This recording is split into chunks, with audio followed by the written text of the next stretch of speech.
Good afternoon, I'm Raylene Ramsey. This is your afternoon news fix for Tuesday, the 25th of February. Revelations, a commercial pilot, was the first to tell authorities Chinese warships were conducting live fire drills in the Tasman Sea. Officials told Australia's Parliament they were only alerted to the naval drill by a Virgin Australia pilot who was informed of the military drill through an emergency radio channel. Labour leader Chris Hipkins says you'd expect adequate notice. If a plane was finding out about that from the ships who were undertaking live firing, that would be incredibly concerning because it potentially draws into question the safety of the people who were on those planes. The NZDF says this morning the ships were about 400 kilometres east of Australia's Hobart. Good and bad findings from a probe of Northlands Region Corrections Facility, including prisoners being fed dinner as early as 2:30pm. The Office of the Inspectorate interviewed more than 120 prisoners and staff in May. Lachlan Rennie has more. There were 20 findings in the review, highlighting positives like good job opportunities and regular in-person visits. But it also found issues, including a large number of nurse clinic cancellations and case management teams struggling to meet with prisoners. Chief Inspector Janice Adair says she expects the prison to develop a plan to address all challenges. Upcoming infrastructure projects are multiplying. An Infrastructure Commission update shows almost $50 billion worth of projects are under construction.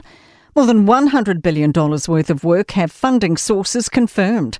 Infrastructure Minister Chris Bishop says a strong pipeline means a growing economy with more opportunities. And ACT ministers weighing in on Andrew Bailey's resignation, saying people need to behave better. The Port Waikato MP has stepped down as a minister after a complaint was made over him putting a hand on a staffer during what he calls an animated discussion. Andrew Hoggard says Parliament hasn't a great track record on how people deal with staff. We need to hold ourselves to a higher standard and not treat people like how it's sort of been common in the past.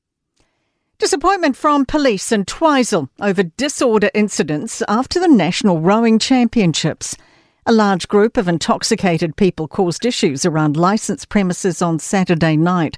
Police say they had to bring in out-of-town help to close down the bars. Rowing NZ says it didn't happen at any official part of the champs. Police would like to hear from anyone whose property was damaged. No flashy farewell for the departing Director General of Health. Political reporter Azaria Howell explains how the Health Ministry said goodbye to Dr Diana Safati, whose last day was Friday. Ministers and staff spoke at her hour-long farewell event before a morning tea with coffee, orange juice and snacks, costing the Ministry of Health a total of $547.95. It's a massive contrast from the Ministry for Pacific Peoples spending nearly $40,000 on a farewell for its former chief executive with $7,500 on gifts in late 2022. To sport. And Blues skipper Patrick Tuipulotu is throwing his support behind Caleb Clarke as the winger awaits sentencing on charges of dangerous driving and failing to stop for police. Tuipulotu says Clarke is remorseful. Streaming giants DAZN are reportedly being courted by New Zealand Rugby to make a bid on the organisation's broadcast rights. Logan Rogerson will be credited with Auckland FC's first A-League hat-trick, with officials deeming he had a deflection in the second goal of the 6-1 win over the Phoenix. That is your latest news fix. We'll be back with the next update tomorrow morning from the Newstalk ZB newsroom.